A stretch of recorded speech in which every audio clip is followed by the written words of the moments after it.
Hey, welcome everybody to Pro Mindset Podcast. This is your host, Craig Domann. Today, by way of West Hollywood, we have Nick Halaris. Nick is a multifaceted young man, Stanford Law grad. He has a newsletter and a podcast. His newsletter is Profit Plus. His podcast is the Nick Halaris Show, and he has a real estate empire, and that's called Metros Capital. Nick, welcome to Pro Mindset today. Craig, thanks so much. Excited to be here. Appreciate you having me on the show. All right, so we talked a little bit off air. Why don't you share for everyone your story? What's your story? How did we end up? How did you get to a place where you have this portfolio of enormous value in real estate? You obviously got into, I think, getting into Stanford Law School is probably harder than getting out of it. And you also have a podcast and a newsletter that impacts 20,000 plus people. Yeah, man. I'll try to keep this brief so that we can have a more fun conversation. But I was a young person who was like really ambitious, motivated.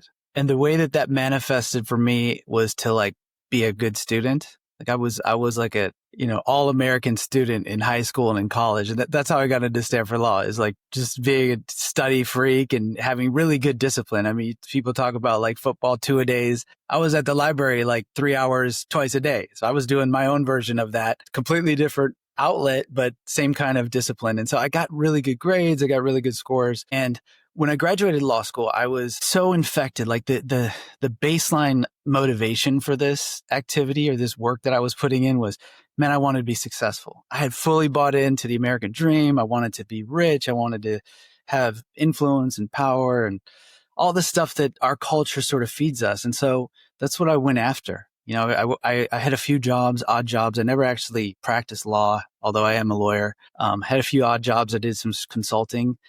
But very quickly got into my own thing. 2 or 3 years after graduating law school, I started investing in real estate. It just so happened that the world had crashed. We had the great financial crisis and real estate around the country was on sale. And so I started buying real estate in like 2009, which is one of the best times in modern history to get started.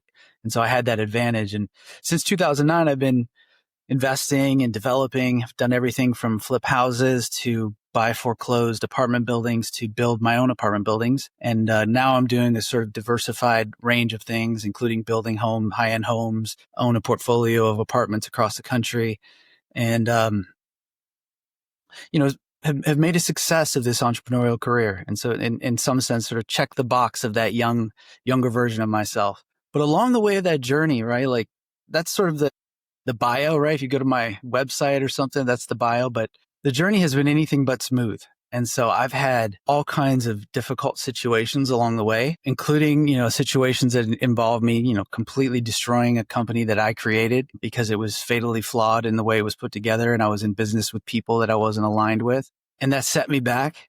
And these setbacks and these challenges caused me to learn a lot about myself. And those learnings are what motivated me to start doing things like writing the Profit Plus newsletter and producing the podcast, because I really, I spent, of the 15 or 20 years that I've been doing this, I spent 10 of them in crisis mode. And you learn a lot, or you can learn a lot if you try to, if you make an intentionality.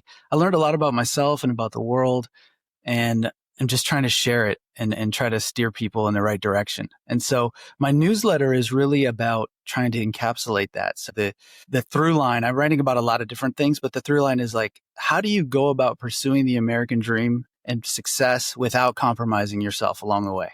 It's a lot harder than people realize and think, especially when you're young. And I've been writing about that, and it's been a super fun journey, and I hope to continue doing so. All right, Nick, let's just dive into what is the biggest life lesson you learned about yourself? And let's go pre-crisis to post-crisis. What is different about you? If I didn't know you then, but if I knew you then, how would you show up differently? How do you think differently? How do you respond differently? Yeah, it's a good question. Tough question to answer, actually, but I'm going to try. I think the biggest mistake that I made as a younger version of myself is that because I was successful in the channels of like academia and school, and I had engaged with a lot of very complex ideas and philosophical ideas and legal ideas, I sort of thought I knew a lot about life and thought I could handle situations. And so I had this sort of overblown sense of confidence, and it was so overblown that I couldn't even really have access to my own intuition. And so the way this manifested for me in a practical sense is that I was so interested in like being an entrepreneur and getting rich that I went into business with people that I knew that I wasn't morally aligned with. I knew it, but I just ignored that. I had this intuition. I didn't listen to it, and I charged headlong into it. And you know what? It wasn't all bad. It's not like these people that I went into business with are evil or something like that. It's just we're not aligned. And that misalignment cost me millions of dollars and 5 or 6 years of legal battles. And the sort of mistake I made was just being too overconfident, assuming I knew everything about human nature, even though I had no life experience to back it up. So that was probably the biggest change, is just sort of understanding, like having a little bit more humility, or not a little bit more, a lot more humility, and learning how to focus on what's really important rather than just the surface level, like, oh, how much money can I make on this deal? There's actually things that are way more important than that when you're doing business. Like, hey, dude, is this a person that I want to be associated with? Do I trust them? Are they going to make the same decision that I'm going to make when it comes to, a moral question, for example? Okay, Nick, I've done 200 of these. Never have I had anybody on that's been too confident. You shared that you have a 7-year-old and a 10-year-old. You have 2 sons, 7 and 10, and they're going to face and fight and struggle with lack of confidence more than too much confidence most of the time. Where do you draw the line between being confident and being too confident so that it actually backfires on you? Where's that? Interesting question. Yeah, I feel like there's confidence is something that is of degrees or applied in different areas. So I was confident, and rightfully so, confident in my intellectual ability. I was there's objective measures, right? Like it's like you could take an athlete and just measure this stuff. I was really good at this stuff, and I got good grades and all of the markers along the way.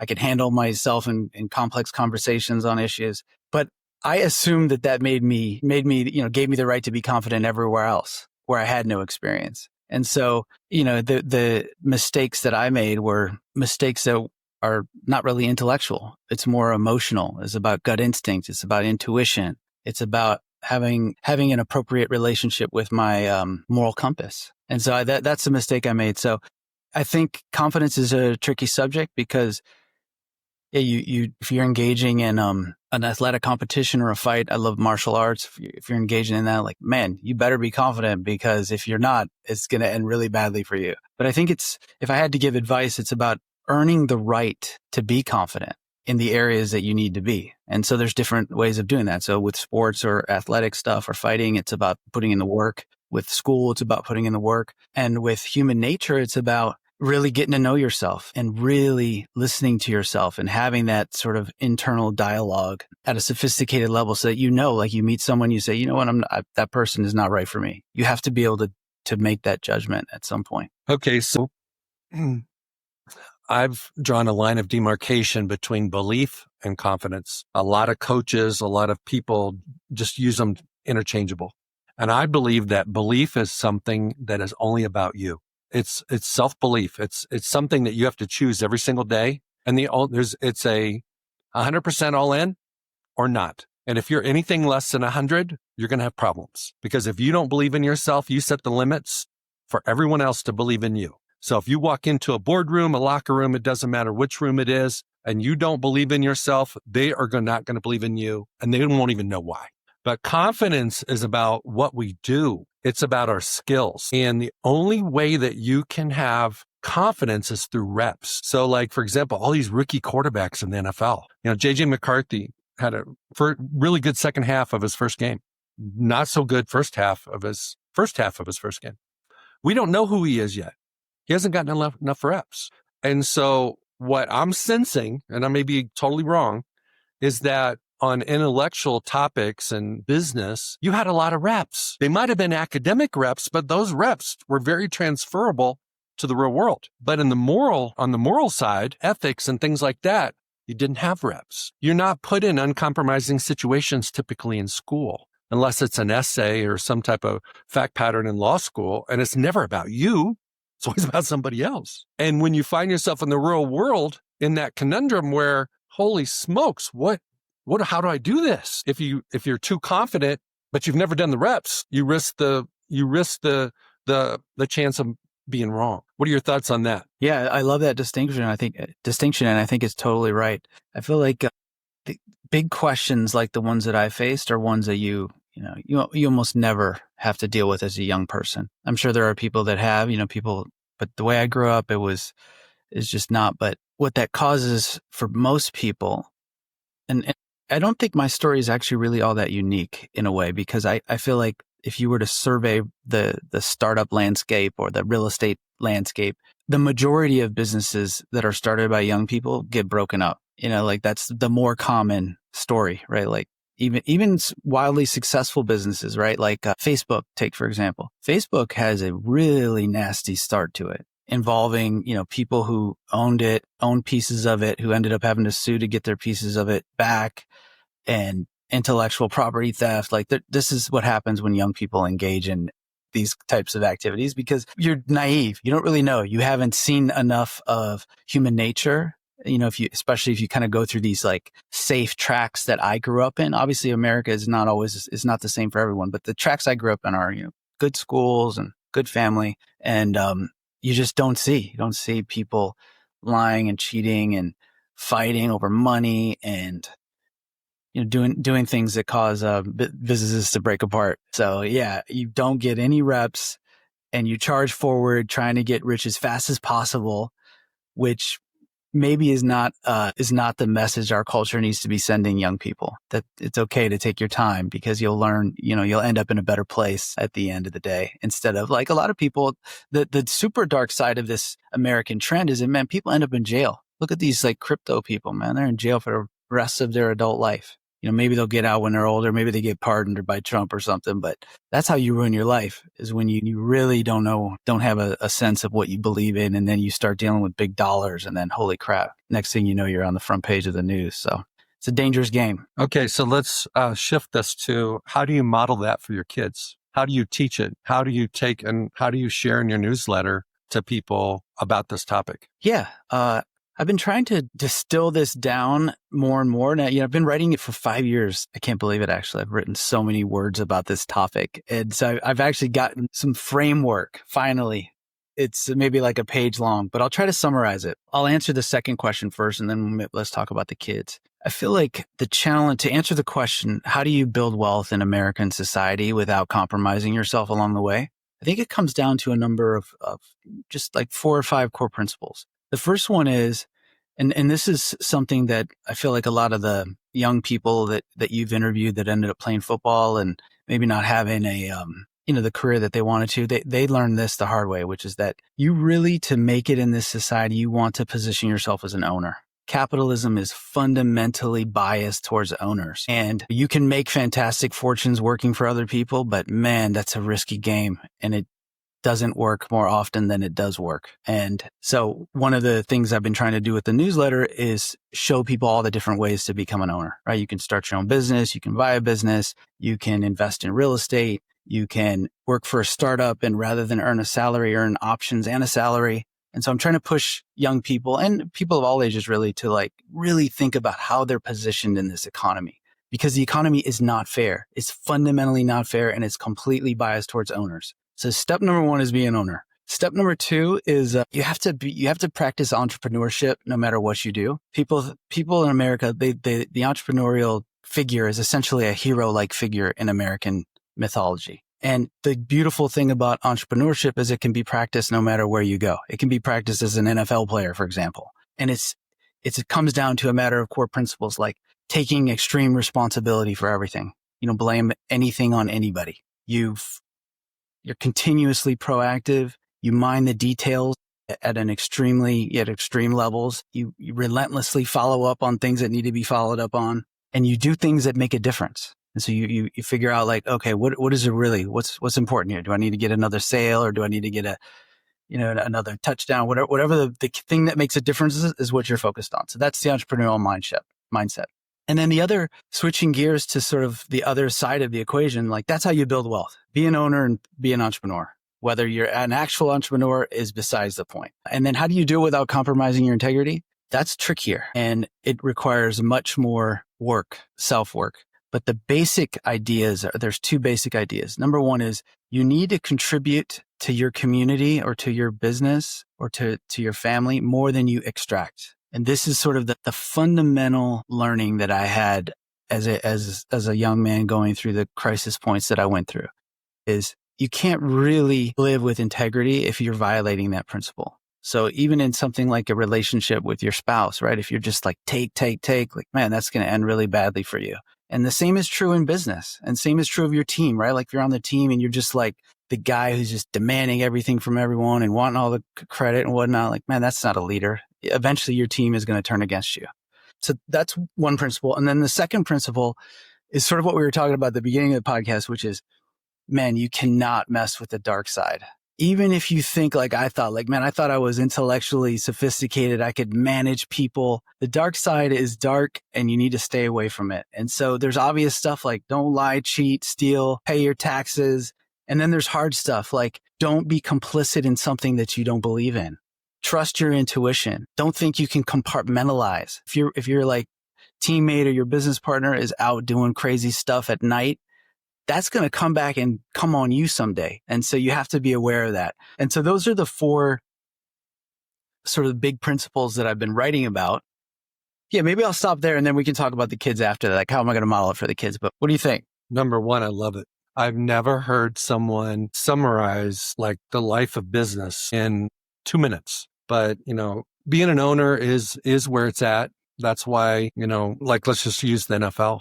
The only person that matters in the room on draft day is the owner. That's why the scouts and the coaches and the front office guys and the GMs can do all this due diligence for over a year. They can have all these comprehensive meetings leading up to the draft. They can have their draft board, and then they have to get the buy-in from the owner, and the owner can do whatever he wants to do, whenever he wants to, because he's the owner. And that's why sometimes teams don't draft the person that they wanted to draft. And you see some consternation on behalf of the general manager or the head coach in these post-draft meetings or press conferences because they don't even know what to say. They're trying to they're scratching their own head while the reporters are asking them these tough questions. They're thinking the same thing the reporter's thinking, like, I don't know. This is not why I got hired. And so being an owner is critical. Then the thing about being an entrepreneur, I mean, let's be real. It doesn't matter what your title is. It doesn't matter what your circumstances are. It doesn't matter if you're an independent contractor, your employee, whatever it might be. If you want to have any measure of control on your own destiny, you have to be an entrepreneur. You have to think like an entrepreneur does. Because too many people in corporate America, they're working 40 hours a week. Some of them are working 60 and getting paid for 40, but most of them are working 30 and getting paid for 40. Because their goal is to spend all their energy focusing on what they can do during the off time and how can they skate out early, how can they leave at lunch on Fridays, and where they're going to go over the weekends. And it's a poverty mindset, keeps you stuck where you're at. And so if you really want to catapult up the corporate ladder, you have to be an entrepreneur inside corporate America. And then as far as the not compromising your integrity, you can't have a genuine relationship, unless both parties give more than they get. I learned this very early in my marriage. I thought it was a 50-50 deal. And the problem was she thought she was given 60 and getting 40, and I thought I was given 60 and getting 40. The math didn't add up. And so I learned over time that it's about giving 100% all the time and doing 100%, being responsible for 100%. And she has to do the same thing. And in business and in partnerships, the same way. And so both parties can have the mindset, I'm responsible for everything. Oh, by the way, my partner just did that for me. That's awesome. That's a privilege. Maybe he's or he or she is the go-to person on that particular responsibility, but you got to be ready to take on the responsibility for everything without stepping on people's toes. And then the dark side is, there's no doubt. I mean, in sports, it shows up in guys that try to cheat the system with, human growth hormones and different things like that. And they get busted at the combine and hurts their draft stock and they get suspended for 10 games and all these things that happen when their intention was to use a cheat code. Everybody wants a great hack or cheat code. My generation did, but your generation is even more than the people younger than you. They spend more time looking for the cheat code than doing it the right way. And that ends up setting you back every time. It's just a matter of time before you're going to get busted. I mean, the NFL, they go drug testing randomly. You don't know when they're going to test you. And masking agents don't work because they test for the masking agents too. So those are my thoughts, is that those 4 pillars are spot on. All right. Thanks, man. I appreciate that. And I actually think the NFL is a very interesting sort of model of those 4, because they all sort of apply, right? Like the NFL, just listening to some of your guests, like I forget the gentleman who was just recently on the podcast, but he was talking about his experience, playing in the league for just a few years, and then you just get axed and you're left in the winds, and it's not really financially lucrative. Like the NFL is not a place where you're going to be safe. You could be fired at any moment. You could get injured the next day and they'll just drop you. Like this is not a friendly place. And so the ownership thing is like right there.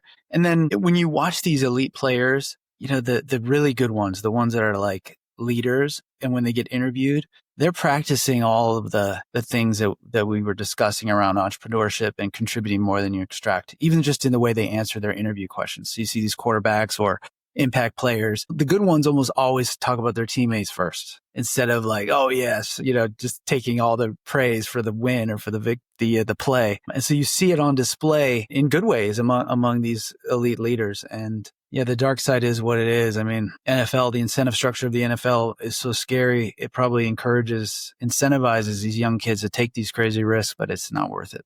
It's never worth it. And I also think that there's so much gambling going on in our society for lots of different ways, but especially on sports, that it almost gives the guys a false sense of this is another cheat code. So former players, guys, college players bet on the pros bet on college. Not supposed to bet, but everybody's trying to figure out a way, hey, how can I do this and not get busted? And so, obviously Pete Rose never made it into the Hall of Fame because he bet on baseball. But the bottom line is gambling has become an addiction that a lot of young men can't stay away from. Yeah, I'm glad you brought that up. Gambling, the phenomenon, is like one of the worst things that's happening in our culture right now. It's a real problem, and the fact that we're normalizing it is, to me, very concerning. And it's sort of like, from a policy standpoint, it's the worst kind of policy. Like we're taking it and saying like, oh, this is about economic freedom, but it's really taking advantage of people. That's what gambling is giving them an opportunity, giving, people who maybe almost certainly shouldn't be risking their hard-earned financial wealth on this stuff, the opportunity to do so. But it's endemic of the culture of easy cheat codes, like you mentioned. It's endemic of it. It's a perfect example of like our culture gone wrong and everybody searching for the easy way out. Well, the NFL a couple of years ago started doing alliances and partnerships with casinos and gambling organizations, and it's almost like a two-faced perspective from the players, because it's like you're making money on gambling and yet you won't let us gamble. And I think everybody in the world knows, that has a moral compass of any nature, that you shouldn't bet on your own game. Where we're going with this thing is we're going to have some guys get burnt because they're going to bet on other people's games, and that's prohibited as well. But it's so we have a team in Vegas. We have, fantasy football is kind of a form of gambling, in a lot of different ways. And then we got in-game betting going on all the time. It's the NFL's way of engagement, regardless of the outcome or the excitement or not of the game, because you can bet on the game any time, even if it's a bad game. So it's almost like a form of like sugar, that kids want sugar. All you gotta do is put sugar in anything and they'll eat it. It's like, that's what the NFL's doing to their fans. Yeah. I know I was watching the games over the weekend, and even the advertisement associated that are playing on during game time, there are a lot of gambling stuff. And so they're just trying to feed the beast. The networks are involved in it. The distribution channels are just as guilty as the NFL is playing into this. It's a problem. Absolutely. But that's just one version. Like in the business world, there's a influencer investor who recently, like he during the SPAC era, during like the 2022 era, had famously had some really like terrible SPACs that investors lost like 90+% of their money, if not all of it in some cases. And he launched a new SPAC, and he famously wrote something like, "There's no crying in the casino," because he took a lot of heat for all the other SPACs. But I actually think that's, for someone like him, that's the wrong message. It's like, man, people actually yeah, you got to be a big person and take the risk if you're investing in the stock market. But man, some people lost their money in these deals, and the stock market isn't meant to be a casino. And so it's not the appropriate analogy, in my opinion. Okay, so let's go to the second part of my question, which is, what we talked off air, that one of the most important roles and hats we wear is being a dad. And so you happen to have two very impressionable boys that, as I mentioned to you, can do anything they want. They can become, there's no limits. It's like there's no brakes on these guys. These guys, if they say, like their teacher, in the fifth grade or whatever it might be, says, hey, what do you want to do when you grow up? Write a paper about it. There's no wrong answer. They can do anything. And then you get in the real world and it's more difficult to do some things. But as a 7-year-old or a 10-year-old, you don't know that. They'll look the same. So how are you mentoring and guiding and leading your sons so that they can be successful and not get tripped up by almost culture? Yeah, I love this question. And I love this line of discussion. One of the podcast episodes that I listened to in prep for this was, you had a gentleman, I forget his name, but he's someone who's like focused on fatherhood and writing and producing content and has a business around, helping dads become better. And when he was telling the story of how he came to that, I almost teared up, because he was talking about, man, the crappy father experiences that he had, the physical violence and stuff. And it was, it really struck me, because I look at these kids and they're innocent and they're so vulnerable and they need good fathers. That's what young children need. Good parents, good fathers, good moms across the board. So couldn't agree more that it is the most important mission that I have. I know you've said that before on the podcast. I'm with you. I agree with it. And so I've actually spent a ton of time thinking about it. Part of my impetus to start writing the newsletter was actually prior to writing the newsletter, when my first son was born. And I was at the tail end of this crisis that I was in. I wrote like 100 pages of life lessons for him, my first son. I wrote it before he could even walk, and I still have it. I haven't, shared it with him yet because he's only 10, but it was in reaction to this impulse that I felt, which is that as soon as he was born, or as soon as I knew he was coming, it like completely changed my perspective on life in terms of, what I was here to do. I wasn't here to get rich and fulfill the American dream. It's to be a good father. And so I agree with that 100%. To answer the question, what I've been trying to do, because a lot of the topics that you and I have been talking about, they're a little bit farther advanced than my kids are. And so I'd love to actually hear your perspective on it when I finish answering this. But what I've been trying to do is actually talk to my children about the decisions that I'm wrestling with in business, for example, and walk them through my thinking on it as a way to just show them, like, hey, here's the issue that came up. Here's the choices that I faced. And here's how I evaluated that choice. And I don't do it near as much as I should, but occasionally I'll remember to do it, when we're in the car together on our way to the next birthday party or sporting event. And I think it's reaching them. I can tell, that the messages are there in the way that they conduct themselves at school and sports and stuff. But I'm going to keep going. But what do you think? How would you approach it? You've got older kids than I do. Well, even at 7 and 10, I think a big thing is awareness, helping them understand that they tell themselves a story. Maybe when they get called on in class or a friend puts them on the spot, they talk to themselves and they don't even realize they're talking to themselves. And they're either saying something like, you got this, you know this, you prepared for this, or I hope they like me. I'm stupid. It's a negative voice. It can go both directions. And so what I find is that we're not really aware that we have this inner voice. I call it a pocket voice, until we're in that big moment. Let's say, for example, let's just use the sport of basketball. There's one time in every game, it happens multiple times, where everybody in the arena is looking at you, and you have the ball in your hands, and literally everybody's watching you. And it's when you're shooting a free throw.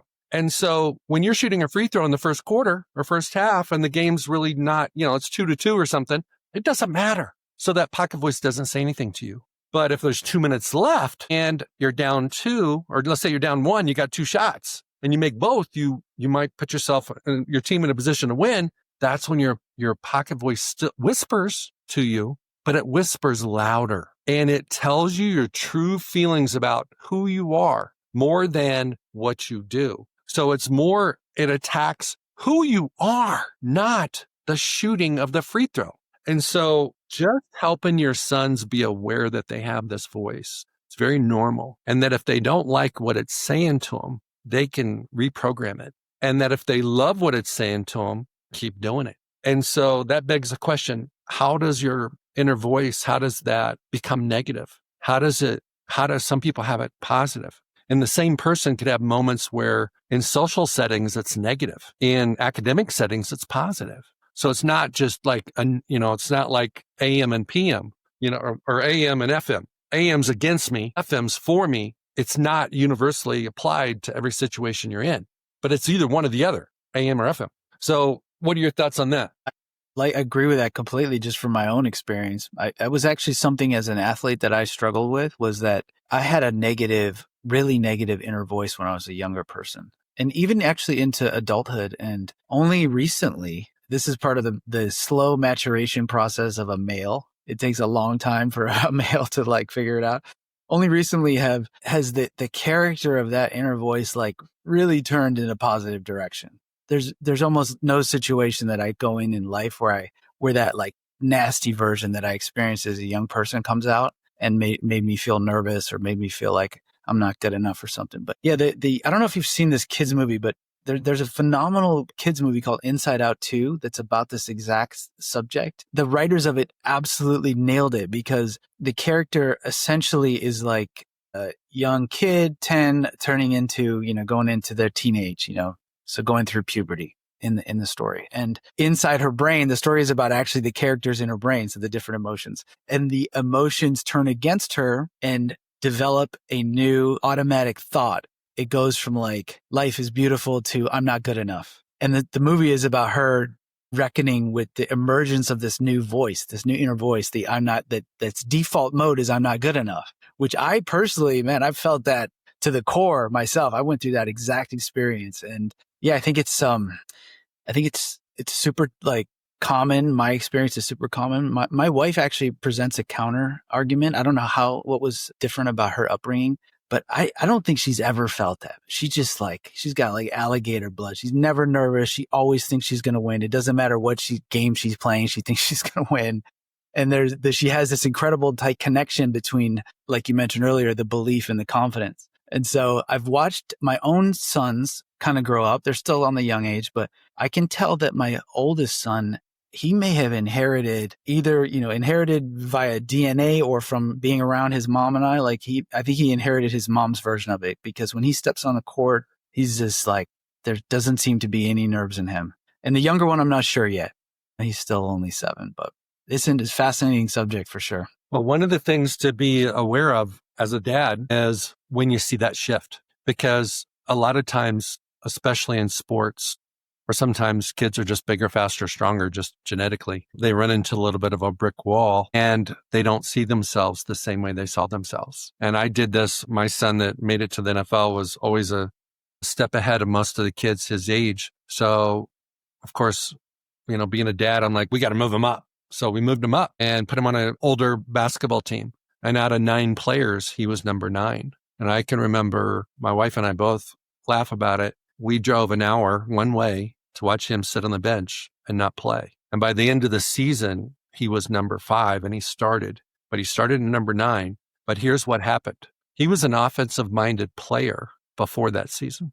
During that season, his teammates and his coach convinced him that he wasn't worthy to shoot. So after that season, he was a defensive player. And so when he got in high school, he was a defensive player because he lost his confidence in his right to shoot. Because every time he was open in the game, when he was in the game, his teammates didn't throw him the ball. They didn't pass him the ball. And if they did, they wanted it back and they would, tell him, hey, bro, give it to me. So I think one of the things you have to be mindful of is too much competition too soon, too much adversity too soon. And give your sons a small dose of adversity so that they can learn how to overcome it, because I believe it's a skill and most people don't have that skill. Every time they face adversity, they pivot. Every time a business deal, they just quit. They just go, oh, it's not going to work. In life, they're pursuing a career. It's too hard. Got to change majors, change schools, whatever the case may be. The best gift you can give your kids, besides being positive and believing in themselves, is the toolbox with a few tools that they've got to develop themselves on how to overcome adversity. Thoughts on that? I think it's great advice. And just from my own life, I couldn't agree more. I feel like one of the problems of growing up the way I did is where it was like, look, I maybe struggled socially at times, but I never had any big adversity. I was lucky, man. I grew up in a good situation and happened to be good at what I needed to be good at. But that didn't prepare me in the right way for the real life, which is this is hard. And you're going to deal with some difficult people. You're going to deal with some difficult situations.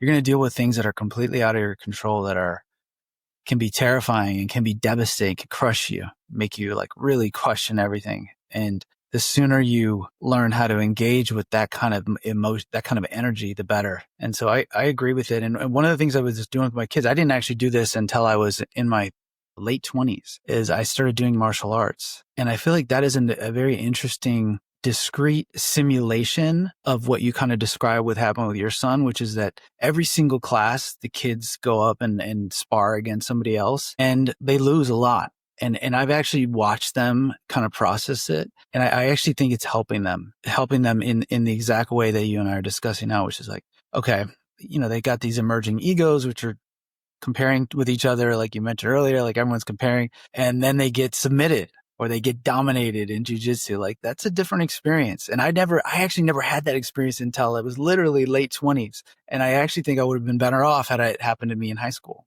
or even younger, like my kids are. So couldn't agree more. And I love the idea of doing even more of it, simulating that adversity as much as possible. Well, you being an academic person, primarily an academic person and excelling in academics, I'm sure you can relate to this. Like your English teacher didn't say, hey, there's 2 minutes left. Give it everything you got. Make sure and go back and review and make sure you got a good theme and all the things are related and connected. Same thing in math, whatever it might be. And in sports, that's the beautiful thing about sports and competition.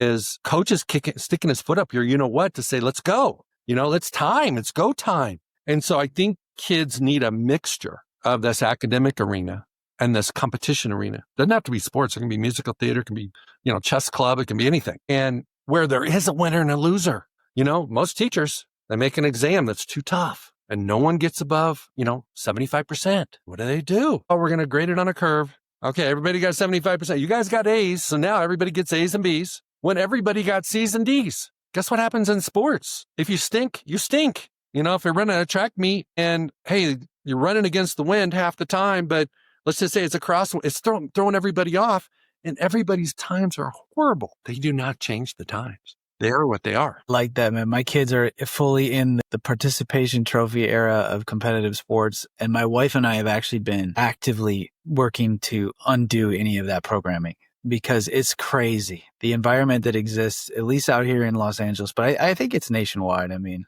it is. Yeah, it's really just, concerning, let's just say, because life doesn't work that way. There are objective measures, there's winners and losers. And oftentimes, like, you don't deserve the trophy. If you didn't win or you didn't play hard or whatever you did, it's just, it's a weird cultural phenomenon. I sort of feel like it's reversing a little bit. Like if I poll the parent friends of mine, I actually think they're all kind of on the same page about it. The culture is just trying to catch up, I think. I think it hasn't quite got there. Maybe this is a turning point that like the recent history, but we'll see. What do you think? I think participation trophies are fine maybe when they're like 6, but I think at some point in time, it's like we talked about. Why is being an entrepreneur fundamentally, and being an owner, those are the first 2 fundamentals you talked about. Neither one of them have anything to do with participation. It's all about winning. It's all about being in control, having some authority over your destination. And when you win, when there's competitions where you win and lose, you learn the feeling of being an owner. You also, when you lose, you learn the feeling of not. And those are good feelings because that's what capitalism is built on. And you're either working for someone or someone is working for you. Yeah. And what I've realized just observing culture is that if you look at basically any collection of human beings attempting to do something, whether it's business or sports or military, The people who lead those things, those organizations, they all act like entrepreneurs. It's a mindset. When I first got into podcasts, I was obsessed with listening to like interviews of Navy SEALs, for example, or elite military figures. And after listening to 5 or 6 of them, man, the pattern was so clear. It's people who aren't taking orders. These people are actually taking complete responsibility for themselves and their teams, and they're making decisions and waiting to be told to stop. They're not like waiting for someone to tell them what to do. It's literally the exact opposite of what you think of when you think of military, which is like, hey, it's a bunch of order followers. That is not what's happening in the elite levels of military, at least from what I can tell. And that's true of teams and stuff like that as well. Okay, so where my mind is going is I want you to think back to that day. It might have been the hardest day you've lived so far from a business standpoint, not from a family standpoint or, losing loved ones or anything like that. And when you hit rock bottom, there was that rock bottom day. You might have hit rock bottom multiple times, but I want you to pick the lowest of the lows. How did you recover? What was your, everybody's got to have even the Bible talks about you got to build it on rock, not on sand. Okay. What was your rock that allowed you to springboard from that low point? And I'm not looking for anything in particular. I'm just curious where your brain takes you. Yeah. Well, Matt, I remember it.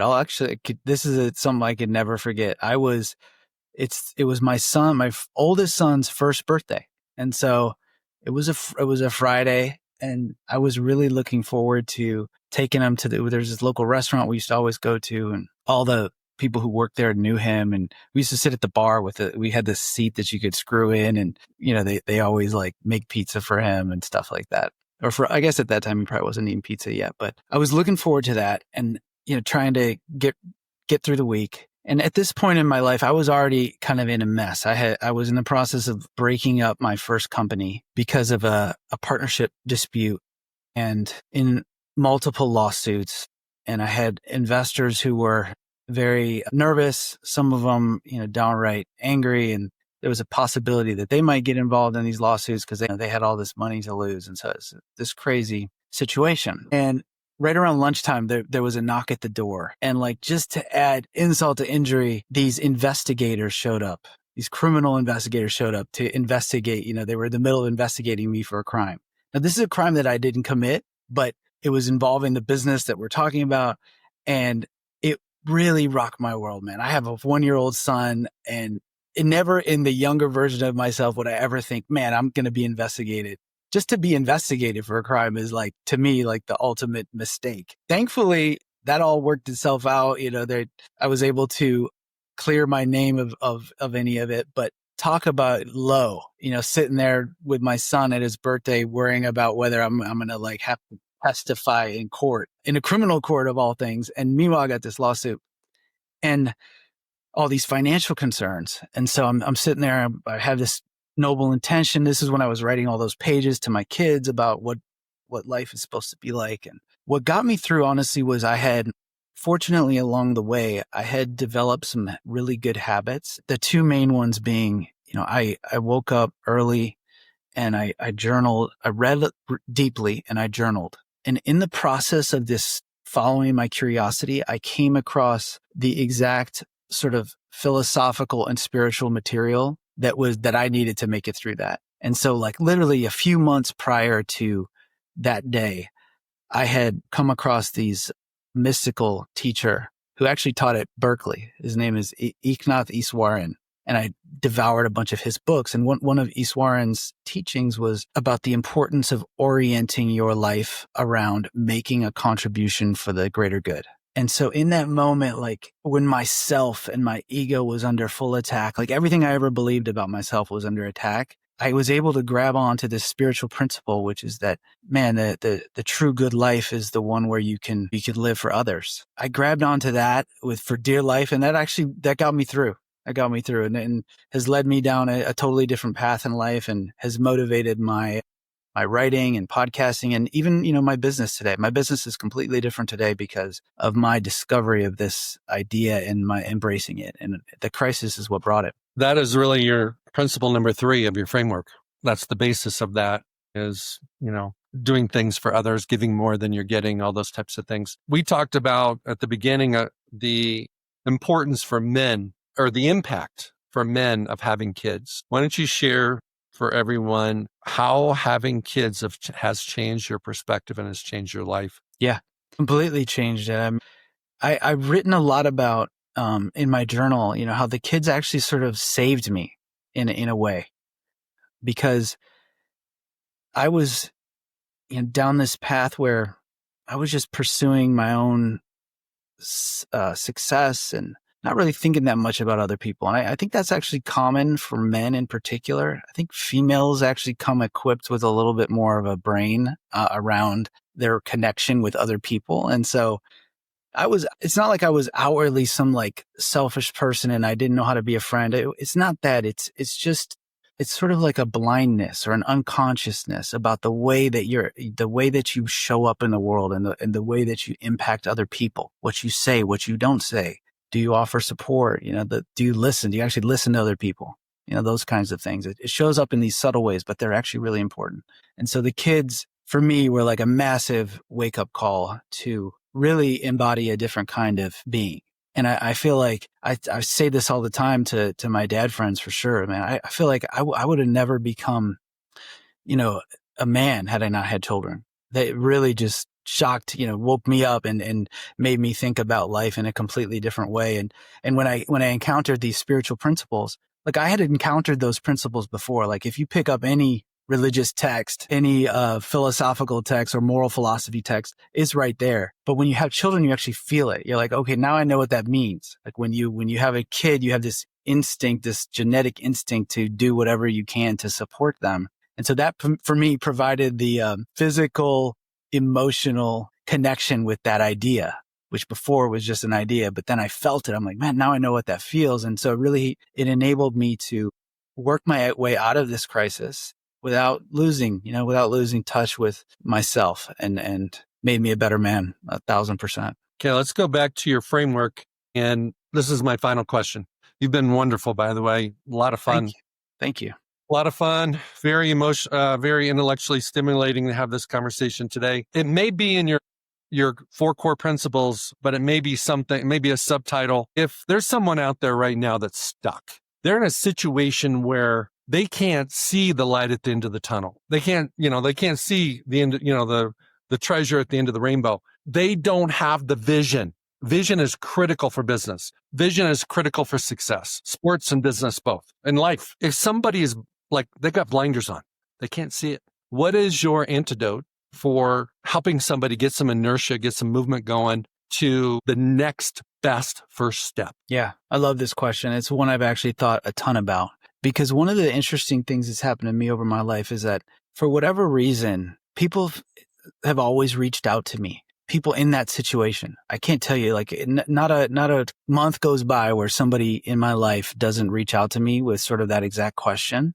They're facing some kind of moral conundrum or relationship problem or just like a motivation problem. And so this has happened to me over and over again. And it wasn't until really recently, until the last 5 years of doing this work with Profit Plus and publishing and really thinking about these questions that I actually think I have a decent answer for it now. In the past, I've made a lot of mistakes, like offering advice that wasn't that great. It wasn't terrible advice. It's all pretty good intention stuff. But now I have a different perspective on it, which is that I actually think the key to that person, if you're struggling, is actually to get really practical about what you're doing with your daily life. And what I recommend to people is, I would sort of look at their life and try to evaluate, like, how are they spending their time? And I feel like there's 3 or 4 core things that people need to do to get themselves back on the right track. Number one, actually, my number one first step for people actually is to establish some kind of rigorous discipline of exercise. That is so useful in sort of reasserting control over your mind. That's my number one step for people is to do that. But it's not enough. Like that will get you like really far, like down the road of getting better in touch with yourself. But there's a couple other things you need to do. And then the next thing I recommend to people is, like, you've got to start some kind of awareness or consciousness practice. And so a lot of people jump towards meditation, but it doesn't have to be meditation. It can be just going on a walk without your cell phone, like just something that draws you to the moment on some regular basis, just like exercise. Do it for 30 minutes a day. And then the third thing I recommend, and this is essential, is that you journal every day. And this is really hard for people, but it's the most important thing you can do along the path of like figuring out what you want to do with your life. And journal every day, no matter how awkward it feels, and have an awareness practice and have a physical discipline practice. And you are going to learn a lot about yourself, and you're going to unstick your mind and bring clarity to your life. And then the fourth thing is, man, reach out to people. I made the mistake in life, especially during this crisis, because I was embarrassed by a lot of it, is I didn't talk to people. And I wish I had talked to more. And because the times I did, it really helped me. I was so in a self-judging mode during a lot of that time. And when you talk to people, you realize that you're being too hard on yourself most of the time. And so that's the fourth thing, is find some good mentors. They don't even have to be mentors, just friends. Tell them what you're going through, and you'll find some different perspectives that will be helpful to you. So those are my 4 ideas for people in that position. I love that, because I agree with it. I think putting that together in a daily routine, like a morning routine, you could almost do all 4 of those as a part of your morning routine. Yep. Where you're up, you're working out, you're doing meditation, you're doing some type of consciousness, you're journaling about, you can journal anytime. Most people journal in the morning or in the evening. Probably more people in the evening, because they want to, recount what happened and how they felt and all those types of things.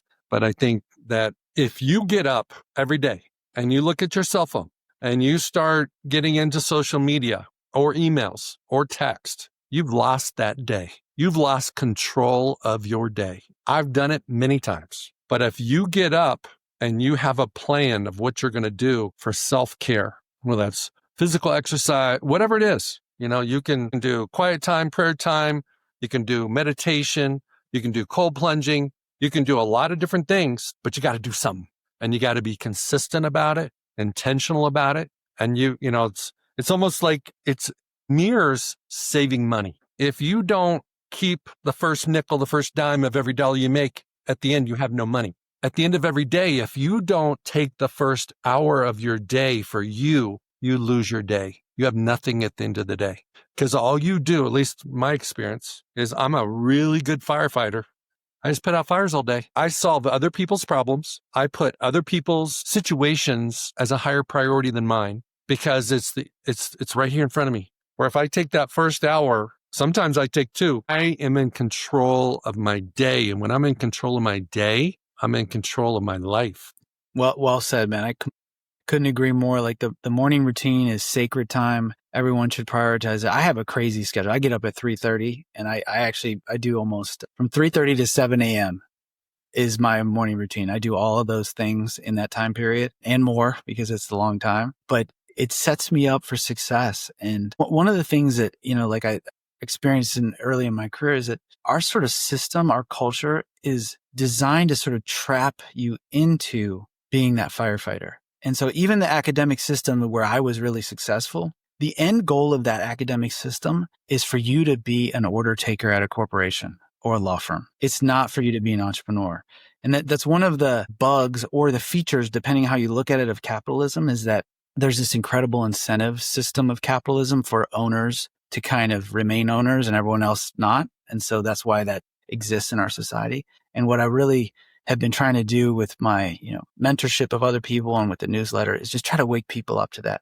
Because you wake up, you don't take any time for yourself, you get yourself ready, you drive to work. There is not a chance that you're going to discover what you were meant to do in this life. And that's the tragedy. The tragedy is if you don't discover what your purpose is, or your many purposes, because we're human beings, we're complex. And so we have a lot of different things. But for sure, you'll know, man, if you spend 10 hours a day doing someone else's work without taking a moment to even consider what you like or what you care about, that's dangerous. There you have it, ladies and gentlemen. Nick Halaris. Nick, besides the show notes, where can people find you? Yeah, absolutely. Would love, anyone can sign up for the newsletter for free at nickhalaris.com, and would love to have you. And if you sign up, please reach out. I respond to anyone and everyone who emails me with questions, and would just love to have members of this audience be a part of the newsletter community. Nick, thank you so much. Thank you. I really enjoyed this conversation, man. Thanks for all the time. You're welcome. Hey, it's Craig Domann, the host of Pro Mindset Podcast. I want to thank you for listening or watching today's show. And you can catch us every week on the normal social media platforms like YouTube, Facebook, Instagram, and all the listening podcast platforms. I hope you enjoyed today's show, and more importantly, I hope you gained a pro mindset insight. Please be sure to rate and review Pro Mindset Podcast, and I look forward to catching up with you on our next show.